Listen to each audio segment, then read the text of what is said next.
Once upon a time, in a small village surrounded by deep forests, there lived a man and his wife. They longed for a child more than anything in the world, but for many years their wish remained unanswered. From the window of their little house, the wife could see a magnificent garden that belonged to a witch. This was no ordinary garden. It was filled with flowers that glowed under the sun, herbs that healed every wound, and rows of the freshest green lettuce that looked more delicious than any food she had ever seen. Day after day, she gazed out of the window. Her heart ached with desire. One evening, as the sun sank behind the hills, she whispered, "If I cannot taste that lettuce, I will surely die." Her husband trembled. Everyone in the village feared the witch. They said anyone who entered her garden would suffer a terrible curse. But his wife grew weaker every day. No food could satisfy her. Only the sight of that shining lettuce could make her heart beat faster. The man's love for his wife was greater than his fear. One night, under the cover of darkness, he climbed the tall wall that surrounded the witch's garden. His hands shook, his breath was heavy, but he gathered his courage. He picked a handful of lettuce and ran back home. The moment his wife tasted it, her face lit up. She felt life return to her veins. But it wasn't enough. The taste was so fresh, so magical, that her desire grew even stronger. Soon, nothing else could satisfy her. The next night, her husband went back. This time, he was not so lucky. From the shadows, a voice thundered, "How dare you steal from my garden?" The witch stepped forward, her eyes burning with anger. The man fell to his knees and begged for mercy. "Please, my wife is with child. She craved your lettuce, and without it, she would have died." The witch stared at him for a long moment, then her lips curled into a cruel smile. "Very well," she said. "You may take as much as you want, but in return, the child your wife will bear shall belong to me." The man froze with horror. But faced with no choice, he agreed. And when the baby was born, the witch came as promised. She took the little girl in her arms, named her Rapunzel, and disappeared into the forest. Rapunzel was hidden away in a lonely tower. The tower had no door and no stairs. Only one small window at the very top. The witch raised her there, far from the world, far from freedom. Rapunzel grew into a girl of astonishing beauty. Her golden hair was like threads of sunlight, so long it touched the ground. But her beauty was not the only gift she carried. Her hair had magical healing powers. It could cure wounds and keep her forever strong.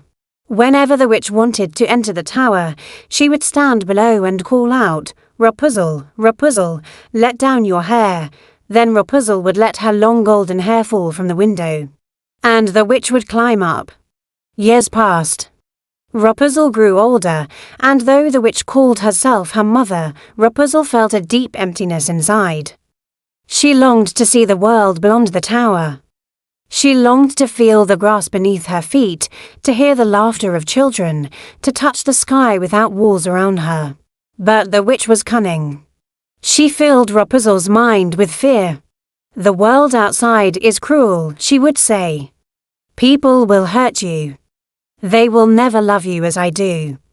You are safe only here." And so Rapunzel stayed, her only comfort the songs she sang through the window. Her voice was sweet, pure, and filled with longing. It echoed across the forest, reaching far and wide. One day, a prince rode through the woods. He heard her song, and his heart stopped. He had never heard anything so beautiful. Day after day, he returned, hiding among the trees, listening to her voice. But no matter how hard he searched, he could find no door to the tower. One evening, he saw the witch approach. He watched from the shadows as she stood below and called out, "Rapunzel, Rapunzel, let down your hair." To his amazement, Rapunzel's golden hair fell, and the witch climbed up. The prince's heart pounded. At last, he had discovered the secret. The next night, when the forest grew dark, he stepped forward.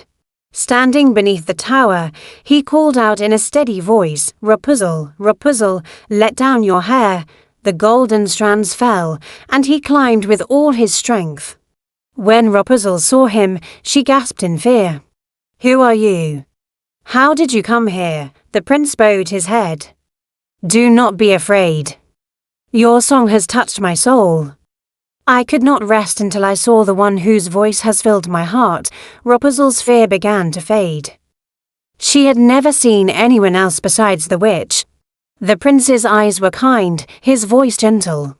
Slowly, curiosity turned into trust, and trust turned into something deeper. Night after night, the prince returned.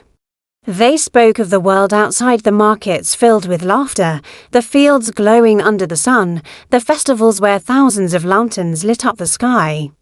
Rapunzel listened with shining eyes, dreaming of the life she had never known. One evening, the prince took her hand. "Rapunzel, will you marry me? Leave this tower, and I will show you a world full of wonders." Tears filled her eyes. For the first time, she felt hope. "Yes," she whispered. "I will, but hope is dangerous in the presence of darkness." The witch soon discovered their secret. Her fury was like fire. She stormed into the tower, her voice thundering. "How dare you betray me after all I've done for you?" With cold hands, she seized Rapunzel's golden hair. With one cruel motion, she cut it off. The golden strands fell lifeless to the floor. And with a heart full of vengeance, the witch cast Rapunzel out into a barren desert, far from the prince, far from love. That night, the prince arrived as usual. He called out, "Rapunzel, Rapunzel, let down your hair." The golden braid fell, and he climbed eagerly. But at the top, he found not Rapunzel, but the witch. "You seek your precious bird," she sneered. "She is gone. And you will never see her again." With a wave of her hands, she threw him from the tower. He fell into a bed of thorns, which pierced his eyes, leaving him blind. For years, the prince wandered through forests and deserts, lost and broken. Yet even in his darkest hours, he carried the memory of Rapunzel's song in his heart. Rapunzel, too, lived in despair in the desert. She wept for her lost love. Yet life found its way, for she bore twins, a boy and a girl. Though her life was harsh, her heart clung to the memory of the prince. One day, as fate would have it, the prince stumbled into the desert. Weak, blind, and hopeless, he heard a voice carried by the wind. A voice so familiar, so beautiful, that his heart leapt. "Rapunzel," he whispered. "Is it you?" She turned, her eyes wide with disbelief. "My prince." She ran to him, and in her arms, he wept. Her tears, pure and filled with love, fell upon his blind eyes.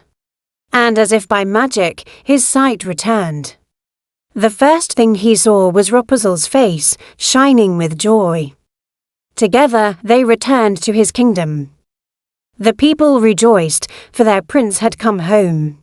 Rapunzel was reunited with her true parents, who had never stopped grieving for her. Their tears turned into joy, and their sorrow into celebration. The prince and Rapunzel were married, and their love was honored with a great feast. Lanterns lit up the sky, music filled the air, and the kingdom rejoiced. And so, after years of pain and separation, Rapunzel and the prince began their new life together. But remember this, sometimes the things we desire most come with the greatest cost. And sometimes only love strong enough to endure every trial can break the darkest curse, and that is the story of Rapunzel.